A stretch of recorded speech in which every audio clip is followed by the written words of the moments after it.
We're good? All right. So I'm certain you're all aware of the increase in shootings and drive-bys that we had. You know, we had a record year of homicides last year. Our drive-bys are absolutely through the roof as well. So year to date, this year compared to this same time last year, we've had almost 4 times as many shootings and drive-bys than we did last year. So they're absolutely through the roof. This is traditionally a slower time of the year as well, and what we're seeing now does not bode well for what the summer's shaping up to be. And you've seen just some of the headlines. These are juveniles, these are minors, these are someone's kids, someone's friends that we see out here getting shot and killed. And in some of these, and I don't want to get too far ahead of where we're going, but in some of these, we know that there were dozens of witnesses, and these witnesses aren't coming forward. Oftentimes victims aren't coming forward. When you look at the drive-bys that we have and the shootings that we have, our crime analysts believe that we actually have more than the numbers that are reported, because a lot of these victims aren't calling in. This is that lifestyle they've chose. They don't want law enforcement involvement. They want to take care of it themselves. And so we're not getting a lot of cooperation from the victims or the witnesses in many of these circumstances, and I would argue actually the vast majority of them. This particular chart deals with 64 individuals, right? Each one of these dates of birth represents an individual. Each one of these sets represents a different gang set. These are associates, and I want to point out, again, 64 people, because the next slides are a reflection of what 64 people in our community has done. Just 64. This is what we call a Peacock Diagram. Each one of these dates is an individual. The bigger the green dot, the more crime associated with that individual. So this individual is associated with all of this crime, and they're all interlinked. All 64 people are interlinked on this chart. And this is a crime that they've committed. This is how they're associated, and they're really blended. So again, 64 people resulted in this. Our gang, juvenile gang associated demographics are juveniles, 75% of them. 25% of them are adult, the older gang members, and we've talked to some of the older gang members, and they have made it very clear that these younger gang members are not playing by any kind of understanding or let's say, if there is such a thing, rules associated with this lifestyle. They don't care about killing people. And that is the bottom line. You can be a friend one day and they will shoot you the next. The chief mentioned it. Our goal here, my goal here today is simply this. I am tired of watching young people die. In 2013, the youth of this community reached out to their leadership, their pastors, and said, help us, we don't want to see anybody else die. We failed those kids in 2013. We didn't capitalize on that. We didn't break the cycle when we could have broken the cycle. Fast forward to 2021, they're not asking for help anymore, they're just killing. And we have to get this stopped. We have to get this stopped so no more young people are dying. And that's just half the equation. The other half of the equation is those who pulled the trigger have lost their lives too. They will spend time in prison. They will get put into that machine. There's only 2 things that come out of this gang life. And that's death and prison. There's no really alternatives. You rarely get out unscathed. The demographic, this is multi-generational, multicultural. We have 12% white, 8% American Indian, 2% Asian, 78% African American, predominantly male. Sadly, folks, this is the trend lines that we're seeing, and we have to find a way to get this stopped. And I know that there are leaders out there that can join with the chief and I and help us to get this stopped. There are people out there that can give us the names of the people that are pulling these triggers, and we can deal with this situation and we can stop the people that are committing these crimes. However, the criminal justice system cannot continually release them back onto the street. And we're seeing that too. If you pull the trigger on somebody, you should stay in jail. I don't consider this gun violence like a lot of people want to talk about it. This is gang violence, folks. Let's just call it what it is. This is gang violence. And it needs to end. Chief?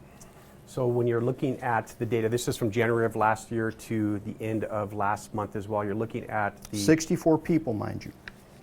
You're looking at what this group has been involved in. These are the ones we know about. These are the ones that we've been able to track back. There's many more that aren't necessarily memorialized in here because, again, we're not getting cooperation from the victims or witnesses on a lot of these. Four murders, 11 robberies, you see 23 assaults, and then 4 unlawful possession of firearms. These firearms are not firearms that are being bought at gun stores. They're being stolen.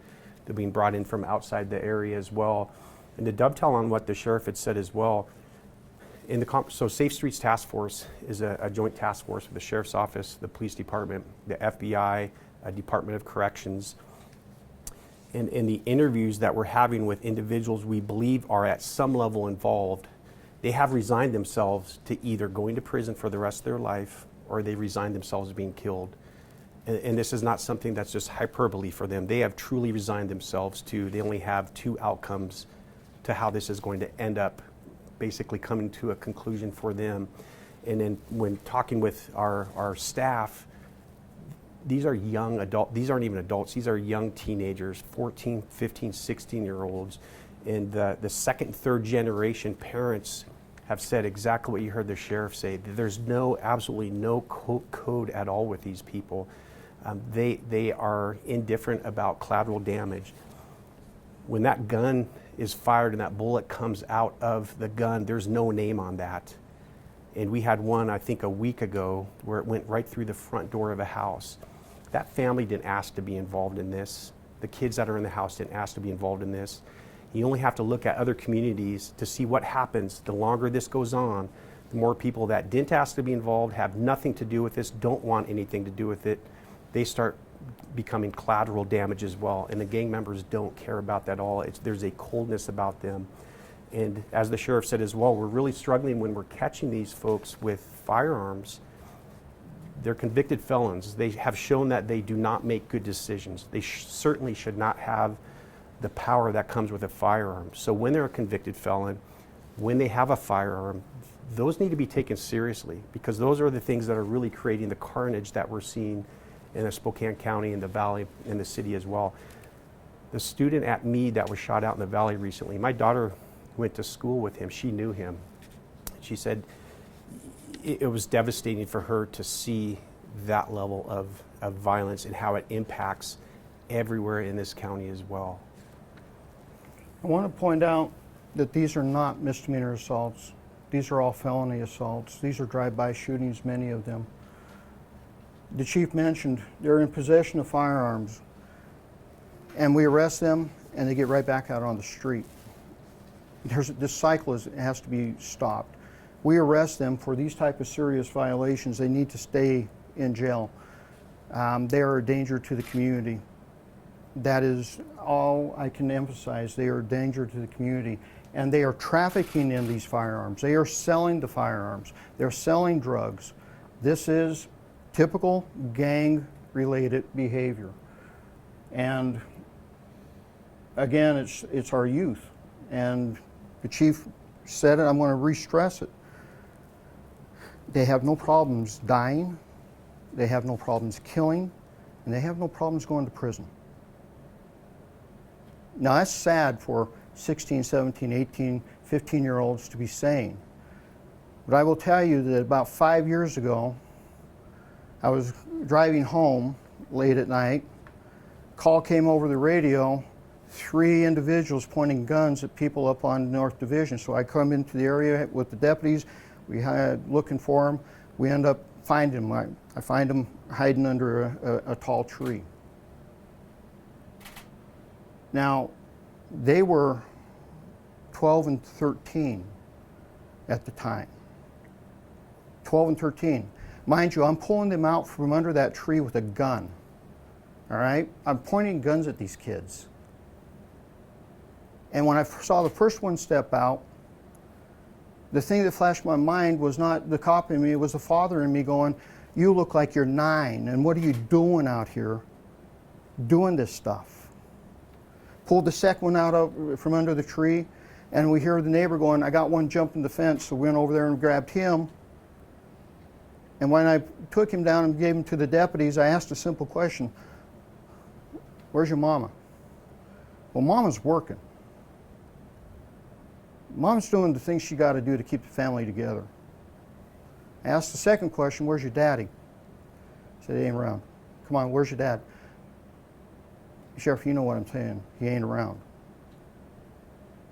We have to break this cycle. Our officers, our deputies get put in these positions that we're drawing down on children. Now, the gun that they had was a replica BB gun.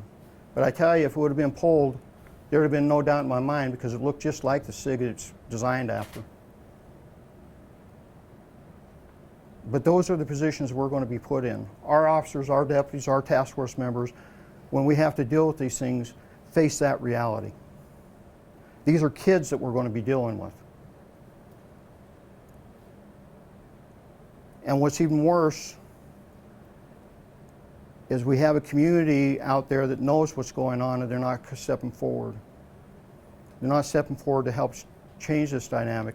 And I know that's rough. Chief and I both know it's rough because there's a certain amount of risk stepping forward. That could be your door the next round comes through. I get that, I understand it. But how many of your kids are you going to let die before we put an end to this? So I'm asking the community, and the chief's asking the same thing. We really need you to step up. This graph are 5 quarters worth of crime statistics, 64 people. Their violence levels are going up as far as homicides and robberies. Right now, first quarter, their assaults have dropped a little. But overall, if you take a look at the assaults, up until this last quarter, they were on decline. And we are seeing more and more of them trafficking in firearms. So, questions? Sure. You're talking about calling on the community to step up to help break this cycle. Last week when the police department mentioned the uptick in shootings, we talked to, forgive me, I can't remember his name, the Reverend that works closely with Councilmember Wilkerson. Says we have programs, we're trying to interconnect with the community. So there is a voice of we're trying, but I wonder, how can the community step forward? What specific groups are we talking about within the community? Are we talking just churches? Are we talking the schools? How can the community step up? First of all, those who are associated with the gang lifestyle community, they need to find the courage to step up and give us the information we need to end the violence.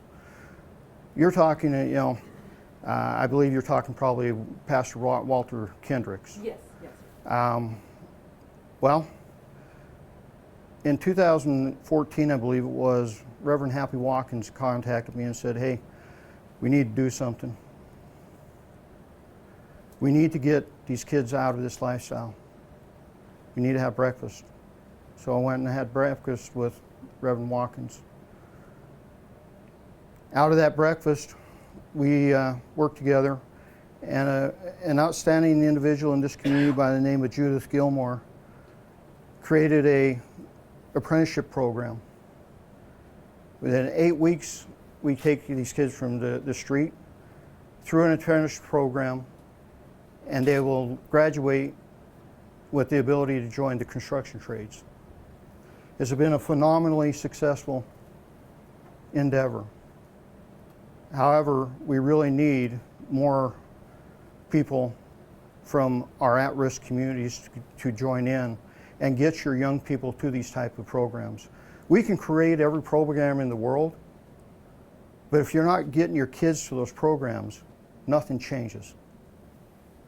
Nothing will change if we don't get them there. Again, we created it. Walter's talking about he's creating things. We can create everything, but if you're not willing to get those kids out of that lifestyle and explain to them that there's a better way, nothing changes. So let's stop creating and let's get people in those classes, in that cycle of breaking the cycle of gang violence, breaking the cycle of incarceration, and breaking the cycle of death. I'm tired of creating things. I want to see some results now. Could that, just to follow up, could that come in the form of, you mentioned, we are, the ones that we are arresting, the individuals that are involved in gang activity, they're being released onto the streets. Is there something that could be done, or are there discussions as far as, instead of community service kind of element, requiring some sort of class that they have to, does that make sense, I guess, to get them through that process of getting them out of that cycle? I don't know if that can be. What we're talking about, by that time, things will be a little too late. You've already killed somebody. Now, if we can catch them before they've actually killed somebody, if we can catch them when you know, simple possession of, well, we can't even do that anymore, okay? But if we can interdict them before they commit the serious crime, and then we have a criminal justice system that's really dedicated in fixing the problem, as in what you just mentioned, you know, rather than send you to juvie or jail or whatever we're going to do, your sentence is going to be here. You're going to show up for 8 weeks and you're going to have a job by the time it's done. Maybe then we might have to we'll have a choice or a chance, but you can't do that with the criminal justice system that does nothing other than let them back out on the street to repeat the crime with no accountability. Amanda, I would add too, so we cannot connect with them the same way that members of their own community can. We know, like for African American churches, or for African Americans, churches are still a very big part of their life. We know that a lot of the individuals involved in this come from broken families, and we know that some parents are struggling. Even those who want to help their child make good decisions struggle. As a single parent, you're working, you're cleaning, you're exhausted, and go to the churches, ask the churches for help, ask the churches to help mentor your kid. As a parent, you can control who your kids hang out with. Bad company corrupts good character. So if you know, or you even suspect your child is going to go and hang out with a group of friends that is probably not a good influence on them, as the parent, tell them they're not going to go hang out with these people. You're not going to allow that. If you run into those struggles, reach out for help. I can't go to talk to a lot of these kids. I'm a white male police officer. I can't connect with them. But there are people in that community that can. And it's not just the ministers, it's other members of churches as well. We need them to come out of the woodwork and say, what can I do to help? We have contacts. We have lots of folks that are willing to connect them with these families. Our gang detectives know these families. They know the parents. They know the kids that are involved. We can help make that connection, but we need them to come out of the woodwork because we just can't connect with them like someone can from that church or from that demographic. Same thing for a lot of the other gangs as well. We will never be able to connect with them to that same level. And quite frankly, we're doing a lot of great programs. You heard the sheriff talk about Head Start to the construction trades. We have the UPI, the Youth and Police Initiative. We're attending these meetings. We're trying to listen to them and offer them guidance as well. But for the most part, by and large, we're trying to fill a gap as a government entity that really the family, the friends, the schools, they should be filling that gap. We're willing to do it because somebody has to do it.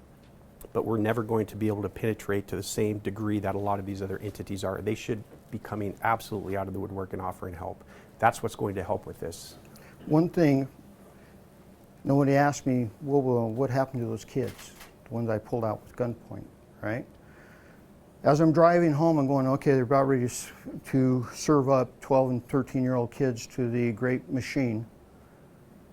So I got on the phone and I called a pastor that I have great respect for, And I said, Pastor Davis, if I can convince the judge to allow you to mentor these kids, would you be willing to do so? And he said, yeah. Now here's the really sad part about it. Mind you, with their age 12, 13, right? 2 of them could not qualify for that program because they had already maxed out points. They had committed so much crime to begin with.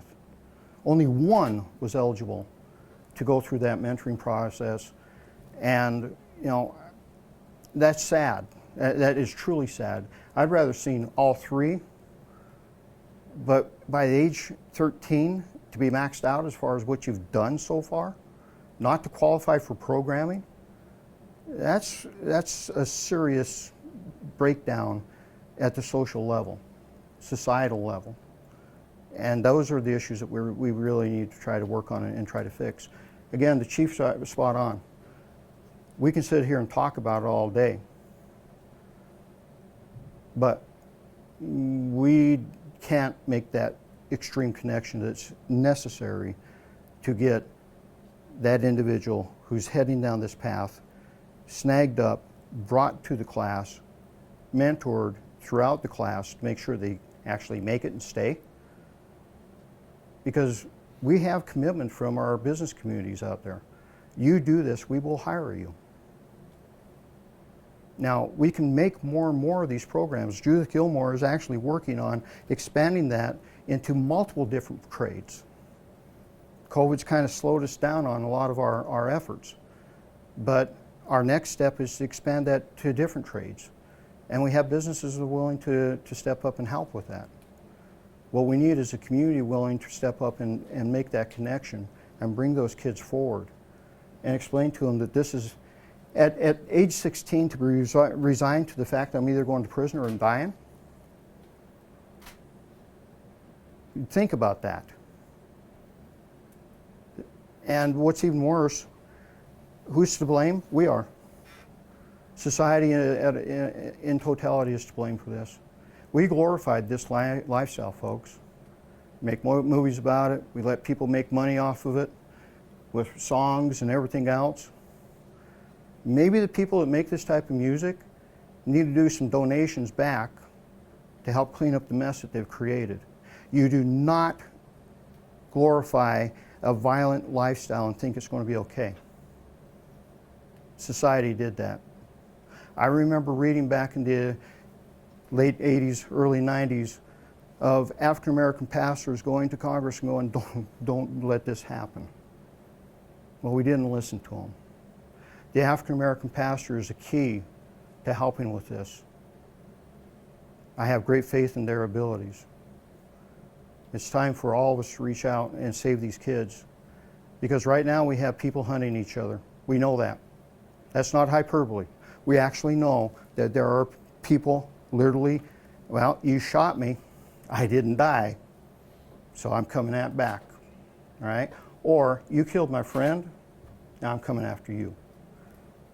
How many more names do we allow to happen before this community gets serious about going, enough is enough? You're not going to be sagging and bagging no more. You're not going to be flashing signs. You're not going to be wearing colors. And we're going to get control of this. Chief and I can't make that happen. Mentors, family members, grandma, grandpa, you're the ones that can help. Yeah, if you got to listen to the lyrics, these were both from Spokane residents, and the lyrics on one of the first ones talked about, I can't find you, I'm looking for you, and I can't find you, you're hiding out, and insulting him for hiding out. So it just reiterates on the songs, they're even calling him out for trying to set aside. So we do know, based on their own songs, they are hunting for each other actively. Yes? You're talking about how parents should be on the lookout for their kids, hanging out with people. But it's 2021. I'm not sure if this gang activity is happening more online nowadays, and if so, how do you expect parents to monitor that and control that? So I will start with me. So, and I'm probably a little bit old-fashioned. When my kids were growing up, we always insisted on meeting their friends. They had to be home. As they got older, they were able to stay out a little bit later. but they had to be home by 9 o'clock, and we had to know where they were at. If they weren't where they said they were going to be, I mean, then they lost privileges, right? I took a course called Love and Logic, and it was a great course because it talked about when your kids are younger, let them learn from the consequences when the long-term consequences are almost nothing. And so when you start to give them parameters and you give them that direction at a younger age, and you're involved in their life, who they're hanging out with, who their friends are, where they're going, how long they're going to be there. If you go anywhere else, you need to call me. I think that's how it starts. It's just the basic fundamentals of staying in touch with them. We actually were, again, speaking from my experience, things that we did, we were nice enough to buy our kids cell phones, but we said, we're going to put Life 360 on there so we will know everywhere you go. And if we're looking and you're not where you're supposed to be, we will be finding you right away and bringing you home. And then it's talking to them about the things they did while they were out. So with technology, it's so easy to keep track of where your kids are. And I know a lot of kids feel like they don't want that level of monitoring, but we know that, especially for men, they say their brain's not fully developed till 25. Well, I got you till you're 18. And as long as you're living in my house, I am going to monitor where you're at, because they're more impulsive at that age, and they're not able to see the consequences of decisions the same way an older adult would as well. So I'm not sure if that answered your question, but those are things that we do, is really just active involvement in their life. I'll speak a little to that also. My kids, they come home and they go, our friends really like y'all, but they would never want to have you as parents. Well, why is that? That was my question back. Well, we have curfews. Yeah, you're right, you do. And it's a hard set curfew. And it's not 12 a.m. or, 12 a.m. It's 10:30. Because in my opinion, nothing happened good after 10:30 at night for a kid. Certainly, nothing happens good after midnight for a kid. And then, one of my daughters came home and went, so-and-so says that their parents are their friend. I said, well, there's your first mistake. I'm not your friend, I'm your parent. My job's to raise you, to give you some backgrounds, to give you some parameters. And when you're done, I hope you survive what I've tried to teach you. Now, that's me and the chief. But here's the harsh reality. Some of these kids, they don't have that. They don't have dad. Some of them don't have mom. It's grandparents raising them. So maybe it's time to think about the ramifications of having children. That should be a really, really important decision in a person's life. I feel for the grandparents. I really do. I've talked to many a grandparent. And that's where it comes down to mentors. That means the community has to step in. They have to help mentor these kids. Chief and I would be more than happy to. We can't break that barrier. That barrier got set really hard in 2020, folks. There's actually programs out there too. There's one called Fight Crime, Invest in Kids, and it's about having basically mentors come into your house on a regular basis and help work with the parents and their children about working through different problems they run into. And some parents are very permissive, and I think what they try to do is teach them coping skills of how do you navigate through these difficult conversations. And sometimes, in essence, you have to be the parent. You have to tell your kid no. But each child can be different as well, and what resonates with one may not resonate with the other. But these are professionals that are trained to actually come into the house and help with the parenting skills. So it's Fight Crimes, Invest in Kids. That's just one that comes to mind. I'm a part of that. I believe the sheriff is as well.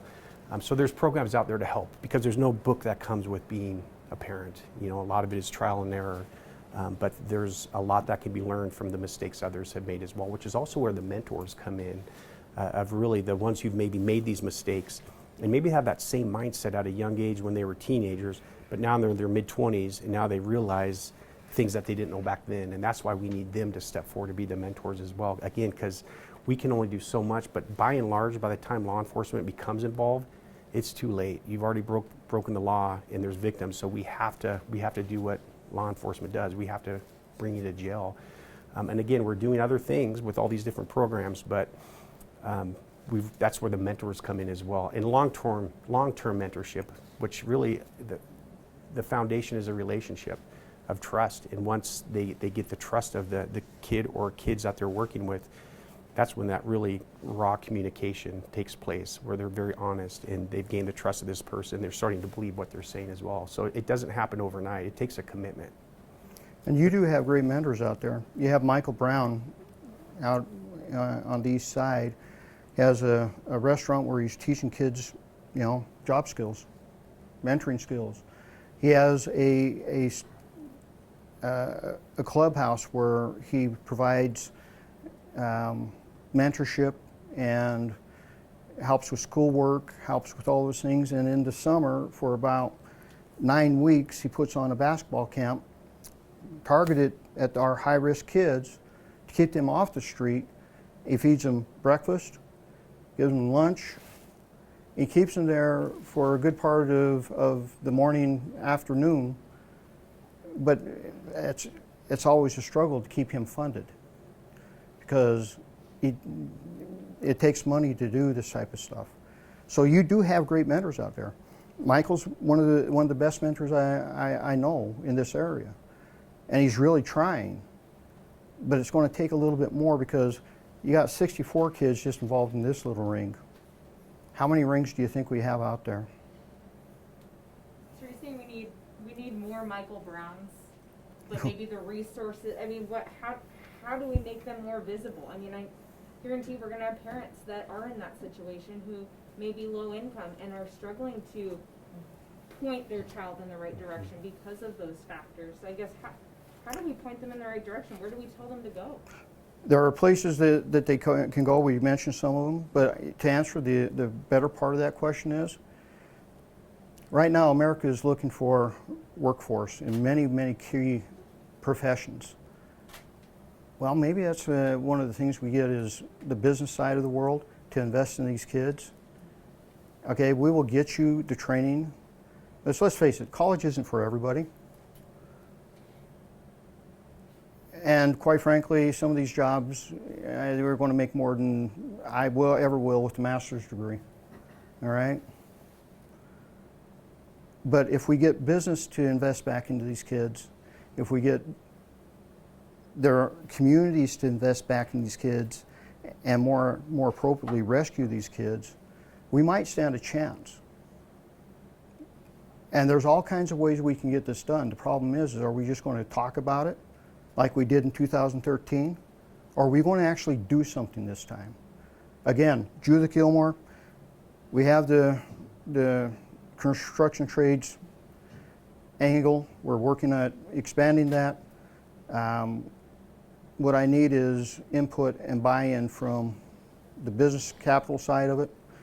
But more importantly, I need the community itself to reach out to the kids and go, we're done. And we're going to shut this down. We're going to bring the ones to justice that need to come to justice. And we're going to save the rest of you from going down this path. And that's what needs to happen.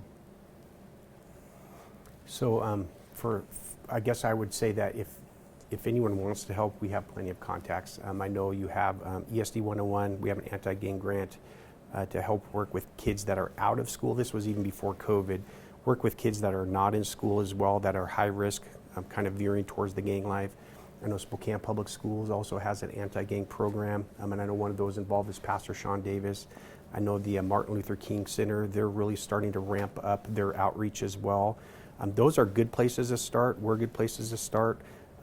But what we need to know is we need to hear from those parents as well, because we don't know all of the parents that are out there. We know some of them, we know a lot of them, but we also want to hear from parents before they get to this point. Hey, I'm having problems with little Johnny. I could use some help. And so don't be embarrassed to come forward and ask for help. Everyone needs help at some point. Everyone needs help at some point, including me. So we need to hear from those that are struggling. Don't just keep fumbling along. Hope is not a strategy.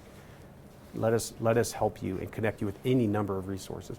Those are ones that just come to mind, but we've got a lot out there. Okay, last question, because we're biting into a lot of time. So here and here, all right.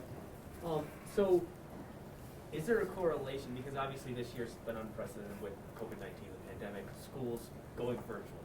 Is there any correlation between kids not being in school and the increase in gang activity that we're seeing now? I don't know if you can statistically show the correlation between COVID and this issue. I mean, we've had a unique year. We had COVID, we had unrest, you've had all kinds of different things. But I can tell you, this is not a local phenomenon. You just watched it out of Portland. They're having the same issues. Seattle's having the same issues. I don't know if having everybody back in school changes that dynamic. Is there a possibility now that schools are getting back together, is there an increased concern on your part that kids that are in different gangs are going to start seeing each other more often now in schools? Honestly, yes. That is one of my concerns. What happens on the street sooner or later shows up at school.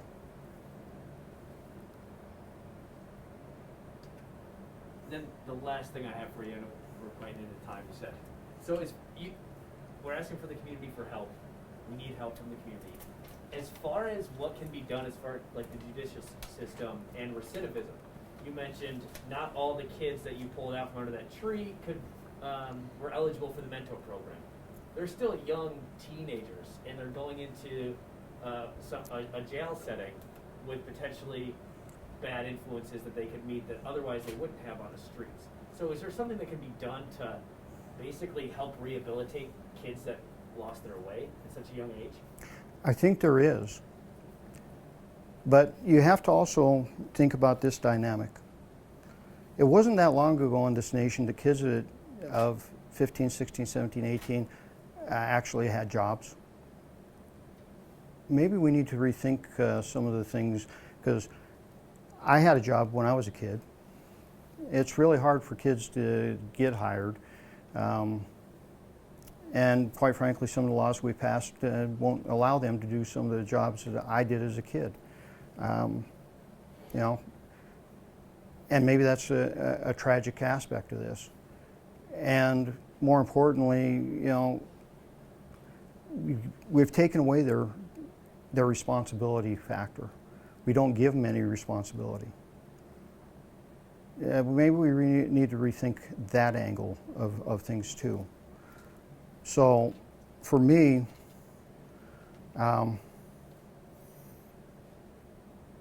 if you commit a crime, there's a responsibility, accountability aspect to that. But does it have to be in the system? Are there things that you can do, that we can do, that can, all right, well, you're not going to sit in juvie for X amount of time. You're going to go out and do community service for X amount of time. Or you're going, you know, we're going to monitor you, and your grades have to stay at this level. If your grades don't stay at this level, then the hatchet falls and you'll go to juvie. There has to be creative ways to help that happen. Way back when, judges used to have that type of leeway. Maybe we need to start thinking about giving judges a little bit more leeway in how we mentor kids out. Maybe that drug rehab is actually a sentence. I'll tell you folks, if I had my way, the next facility built in the state of Washington as far as corrections would be a 18 to 24 month drug rehab facility where you deal with the demons, you deal with the alcohol, the drug addiction, the mental health issues that are correlated with that. You teach them job skills. You start getting them some training. By the time they're clean, because 60, 90-day treatment does not work. At the end of two years, you have all this background, you have training, you get a job. Maybe that's what we need to think about. Revamp the entire thought process of what we do with people once they hit that level. And I think it can be done. There's a plan that was created in 2011 for Spokane County that does just that. But all I've seen is activists fight against that plan. That plan actually had a community correction center where drug rehab and all those things happened and job skills were given, but we as a community have refused to move that forward. Just to add on to juvenile detention as well, juvenile detention is not somewhere where the kids go and sit in a cell for 23 hours. They actually have classes that will help them continue on towards their, if they're of high school age, continue on towards getting their high school diploma. They have anger management courses, so they actually have a buffet of programming for these kids. So juvenile detention does not miss the opportunity to provide a lot of the very things that we're talking about as well. And they're probably one of the best in this state in providing that programming. So they capitalize on that. Do those programs extend outside the detention center, or is it just within while they're? It's kind of a mix. Last question, or last series. So I know that you had asked specifically if being out of school had anything to do with it, but if that's not it, do we know where this is stemming from, and why is this something that we're focusing on now, when obviously this problem's been around for a while? This problem hasn't been around for a while at this level. All right, we've had our shootings and that before. Like I said, in 2013, the youth actually reached out and said, help.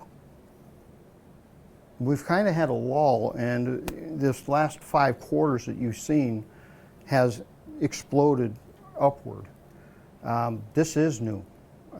Those trend lines were not that way prior to step back 5 quarters.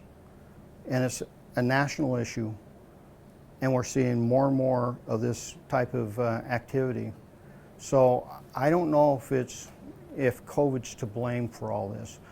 Let's face it, many of the kids that get involved in this stuff, by the time they get ingrained in it, their schoolwork goes like this, and many of them don't finish school. So you're telling me that because they were out of school this happened? Or is it because the lifestyle takes them out of it? So that's where I see this. This isn't just something that it's been there forever. To a certain extent it has been, but not like this. We've never had kids go, I don't care. I don't care if I die, and I don't care if I kill you. That's new. And that's coming from the older generation gangsters. They're going, these kids have no concept of empathy. They will kill you in a heartbeat. Are there specific areas within Spokane that we're seeing this happen more often than not? I think you're seeing it across the board. You're seeing it in the valley, you're seeing it in Spokane, you're seeing it on the north side. This is a regional problem. Yeah, we have a heat map that we put together, and it just shows it everywhere. It's not isolated to one specific neighborhood anymore. You know, old school, traditionally, that's what you would see. Not anymore. And again, going back to the numbers, if we're at 4 times the number of drive-bys and shootings than what we were the same time last year. And if you're looking at where we're at year to date, our January and February are almost as high as our summer months, and we've traditionally peaked in our summer months. So we're obviously very concerned about where we're at and very concerned about where we're going, especially as we're trying to work with these kids, and they are completely indifferent about their future. And again, I know the sheriff has said this, I said it as well, but when you have these 2nd and 3rd generation gang members that come out of some really hard areas of California and live here, and they're even saying, I can't deal with these kids, I don't understand them, we were not like that, that just amplifies the concern that we're seeing right now. And it's showing in the numbers that we're experiencing. And our gang connections are back to Stockton and Long Beach. You know, so we've always kind of had that flavor, but it's like the chief said, the older generation is telling us this is unprecedented. This isn't normal. So when are you going to step up and address it? We can do nothing, but all that means is, how many of you have actually had to tell a parent that their kid's never coming home again? Well, I have. One too many times. And there's nothing like that dynamic. There's nothing like that mother scream. I don't want to see another mother go through that, another grandmother. And quite frankly, I don't want any officer or deputy to ever have to do it either. Because it affects you and affects you forever. There's nothing like telling somebody your loved one will never come home. So that's what's at stake. These kids never get to come home. They never get to, they never have that graduation. They never have that first of anything from that point on. And the kid that pulled that trigger, his first will be his first night in jail, his first day in prison, and if and ever he ever gets out. Those are the two avenues that we need to shut down.